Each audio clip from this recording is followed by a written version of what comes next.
Coming up, it might be sunny today, but there's flooding in Georgetown. The rain gods haven't eased up on the district just yet.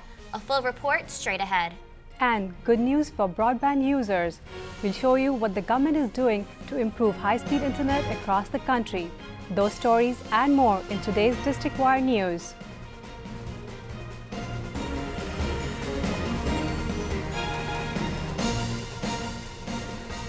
Good evening. I'm Nihar Sinha. And I'm Brianna Pelican. Heavy rain and melting snow caused flooding problems for parts of D.C. this weekend. Now, as water levels recede, residents are left to clean up the mess. Arissa Scalera has more. 3 solid days of rain have taken a toll on the Washington, D.C. region, especially in flood-prone areas like Georgetown. The Potomac River crested Monday afternoon with water levels as high as 5 feet above normal at Georgetown. Crews raised flood walls to protect riverside businesses as the water crept over the banks. Now local business owners and residents have the difficult task of cleaning up debris and garbage washed ashore by the flood. However, the excess water wasn't enough to scare everyone away. Some brave tourists ventured out to see the damage.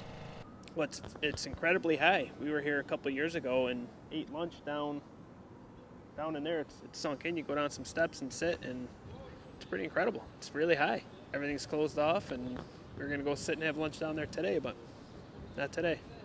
While the water levels remain higher than normal, the worst of the flooding appears to be over.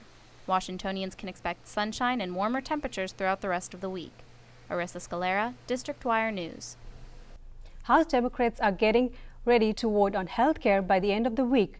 House Speaker Nancy Pelosi says they may not vote on the entire bill. She says they'll vote only on some of the changes of the Senate bill. A yes vote would mean the bill passes. Some Republicans say Pelosi is avoiding responsibility by having the House only vote on part of the bill.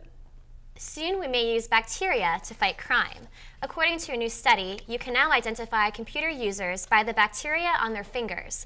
The study looked at bacterial DNA left behind on keyboards and mice. It found everyone has unique skin bacteria, but bacterial evidence isn't ready to be used in court yet. The study was out of the University of Colorado, Boulder. Currently, about 95% of U.S. households have access to broadband internet, but a federal agency is pushing to provide the same service to home and business. Aaron Davison has the story. The Federal Communications Commission is introducing a national broadband plan before Congress today. Nearly 14 million Americans have no internet access at home, and the FCC says it's time to close the digital divide. It's almost necessary, and to not have internet access, it's like to say you don't have a telephone. The plan's proposal includes to connect 100 million households to affordable high-speed internet, provide the same access to schools and hospitals in every community, bring affordable broadband to rural areas, and enhance safety by providing every first responder with access to wireless internet.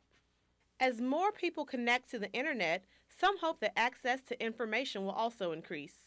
I think that in this new media environment, a lot of news that people access, they get it on the go, and without internet access, people aren't always in the know. By the end of the decade, the FCC hopes to see 90% of all homes with high-speed internet, and that every child in America is digitally literate by the time he or she leaves high school. Arian Davison, District Wire News. Tension between Israel and the U.S. is heating up. The White House is now canceling a peacemaking trip to Israel. Middle East envoy George Mitchell was scheduled to mediate peace talks between Israel and Palestine this week. The announcement comes after Israeli officials say they plan to build on disputed land in East Jerusalem. Vice President Biden was in Israel for peace talks when the announcement was made. Secretary of State Hillary Clinton called the timing insulting. Prime Minister Netanyahu apologized for the timing, but he did not say he would cancel construction plans. The world's biggest and fastest growing internet market is saying goodbye to Google. Google is shutting its Chinese language search engine in China. This decision has come after recent targeted cyber attacks.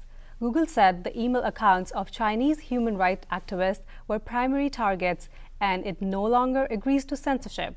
Google has 31% of market share, second to Chinese rival Baidu. The countdown to April 15th is just around the corner. A tax preparation assistance program in Northern Virginia is doing what it can to provide free assistance to folks who took a big economic hit in 2009. Carmen Castro has more. Tax season is here, and the Northern Virginia Cash Campaign is providing free tax preparation services for low-income families. The mission is to raise awareness about the Earned Income Tax Credit. Last year, we did over $1.7 million, helping people that qualify for EIC to get back $1.7 million to this area, Fairfax County.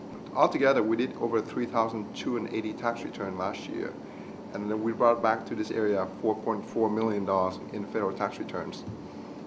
This year, our goal is to help about 4,000 families. Taxpayers are noticing one specific difference in their returns this year. Well, this year it's the Schedule M, or the Making Work Pay credit. Generally what that does is, for most people, it's if you're working and have earned income, it's up to $400 refund you get. What makes it confusing is you actually receive that as part of your paycheck because your withholding was lowered. Volunteers provide services in 7 languages. The centers see families as well as college students. I came last year and the year before that, but I found out through a flyer that I got in the mail, so I decided to come and check it out. The Volunteer Income Tax Assistance Program has over 18 locations in Northern Virginia. For those people that choose to stay at home, there's an online option if you make under $58,000 a year. In Falls Church, I'm Carmen Castro, District Wire News. Coming up after the break, March Madness is here, which means office pools and gambling. But is the NCAA reducing productivity in workplace? We got a live report straight ahead. And treating trauma in veterans, we'll show you the new treatment that uses horses after the break.